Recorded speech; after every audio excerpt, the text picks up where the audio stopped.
Okay, Krishnanjaneyulu గారితో మనం. కృష్ణాంజనేయులు గారు, వరుస వివాదాలు రీసెంట్ టైమ్స్లో తిరుమలని చుట్టుముడుతూ ఉన్నాయి. స్వామివారి చుట్టూ వివాదాలు, కుంభకోణాలు, అవినీతి, దురాశ, ఈ రకమైనటువంటి వ్యక్తులు ఇప్పుడిప్పుడే వెలుగులోకి వస్తున్నటువంటి పరిస్థితి.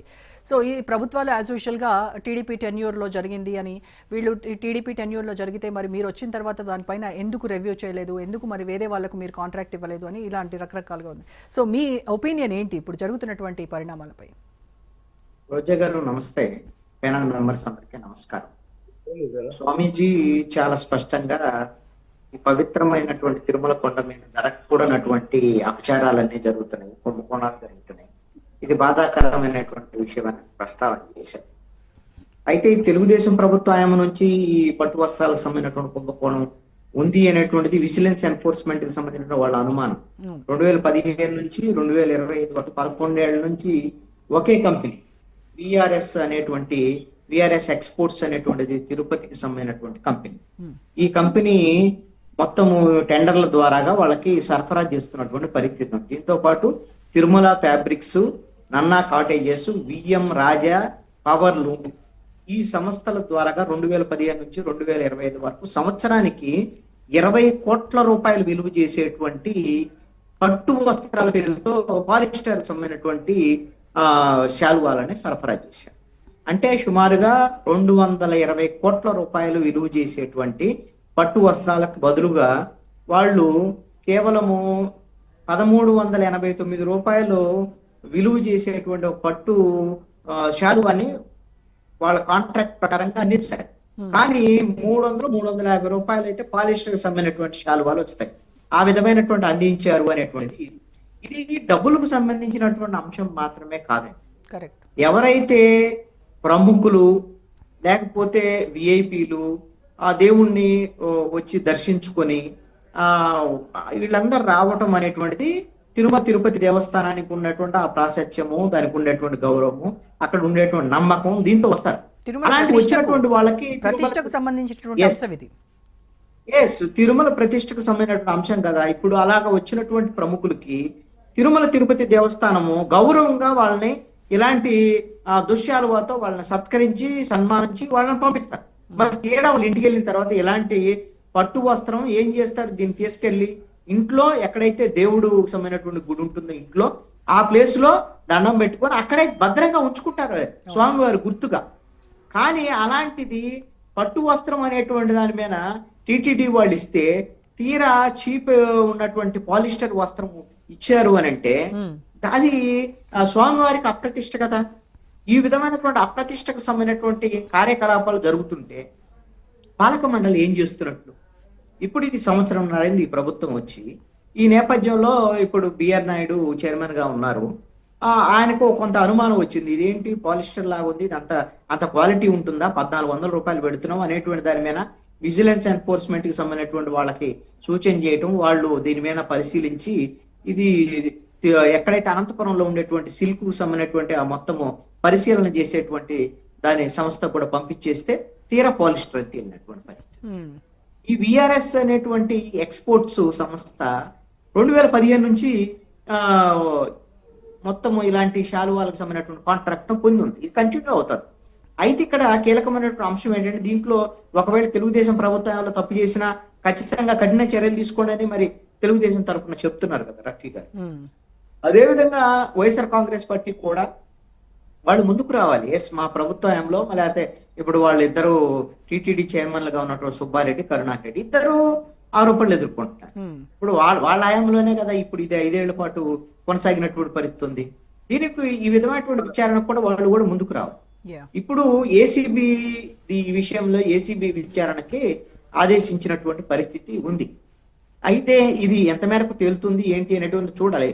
వాస్తవంగా అయితే దీనికి నిజంగా 2015 నుంచి వాడినటువంటి ఈ వస్త్రాలన్నీ కూడా అప్పుడు కూడా ఈ విధమైనటువంటి పట్టు లేకుండా సిల్క్, అదే విధంగా సిల్క్ లేకుండా పాలిస్టర్ వాటినే వాడారా?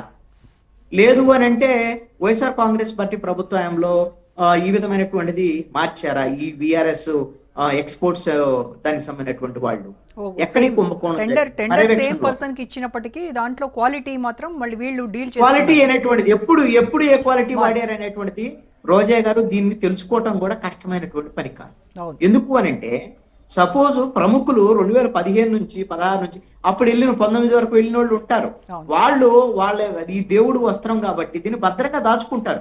అసలు ఎవరెవరు వచ్చారు, ఎవరికి దృశ్యాలు వాళ్ళు అప్పుడు టీటీడీ వాళ్ళు ఇచ్చారు అనేటువంటిది తెలుసుకోవటం, వాళ్ళ యొక్క ఒపీనియన్స్ కూడా ఈ దర్యాప్తు సంస్థలు తీసుకుంటాయి. Correct. వాళ్ళ దగ్గర ఉన్నటువంటి వస్త్రాలు కూడా కలెక్ట్ చేయొచ్చు. ఇదేం కష్టమైన పని కాదు. నిజంగా తెలుగుదేశం గవర్నమెంట్ లో కూడా ఇలానే జరిగిందా, లేకపోతే 2019 నుంచి 24 వరకే జరిగిందా, మరి ఈ సంవత్సరన్నర కాలంలో కూడా ఈ విధమైనటువంటి పరిస్థితి ఎందుకు ఉంది? ఇవన్నీ కూడా దర్యాప్తు పూర్తి స్థాయిలో లోతుగా దర్యాప్తు జరిపి చర్యలు తీసుకోవాల్సినటువంటి అవసరం ఉంది. Correct. ఎంత దారుణమైనటువంటి విషయం అంటే ఇప్పుడు అంటే వరుసనే ఈ విధమైనటువంటి కుంభకోణాలు, అవినీతి ఆరోపణలు, ఇది ఇందాక నేను చెప్పినట్టు డబ్బులకు సంబంధించినటువంటి వ్యవహారమో లేకపోతే అవినీతికి సంబంధించిన వ్యవహారం కాదు. మొత్తం ప్రపంచవ్యాప్తంగా కోట్లాది మంది భక్తులకు సంబంధించిన కొన్ని వందల కోట్ల మంది భక్తులకు సంబంధించినటువంటి వాళ్ళ మనోభావాలకు సంబంధించినటువంటి అంశం కదా ఇది. ప్రపంచవ్యాప్తంగా ఉన్నటువంటి భక్తులందరూ తిరుమలకు వస్తారు. మరి తిరుమల చూస్తే రోజు వార్తల్లో ఉంటది.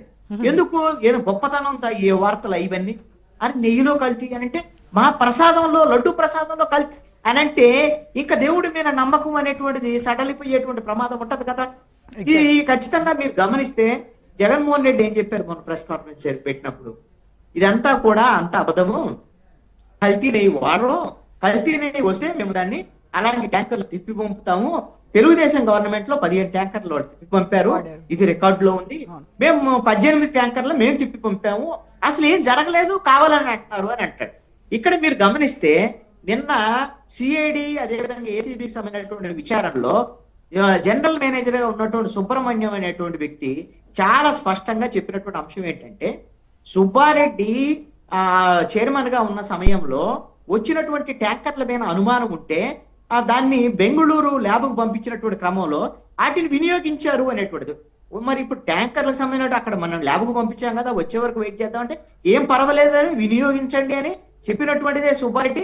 ఆ తర్వాత ల్యాబ్ రిపోర్ట్ చూస్తే 3 నెలల తర్వాత మొత్తం ఈ కల్తీ నెయ్యి అనేటువంటి దాన్ని వాడారు, దీని అంతా కూడా లడ్డూ ప్రసాదం పంపిణీ కూడా అయిపోయింది. తీరా వచ్చేసరికల్లా ఆ కల్తీ నెయ్యి అనేది తేలినటువంటి పరిస్థితి. ఇదేంటంటే ఇలా జరిగింది, మహా అపచారం కదా అని అంటే ఏం పర్వాలేదు, అవన్నీ పట్టించుకోవద్దు, ఎవరికి చెప్పక్కర్లేదు ఇది అని సుబ్బారెడ్డి చెప్పాడు అనేటువంటిది జనరల్ మేనేజర్ గా ఉన్నటువంటి సుబ్రహ్మణ్యం దర్యాప్తు విషయంలో చెప్పినటువంటి. అంటే జగన్మోహన్ రెడ్డి చెప్పినటువంటి దానికి వాస్తవంలో జరిగిన దానికి ఎంత తేడా ఉంది.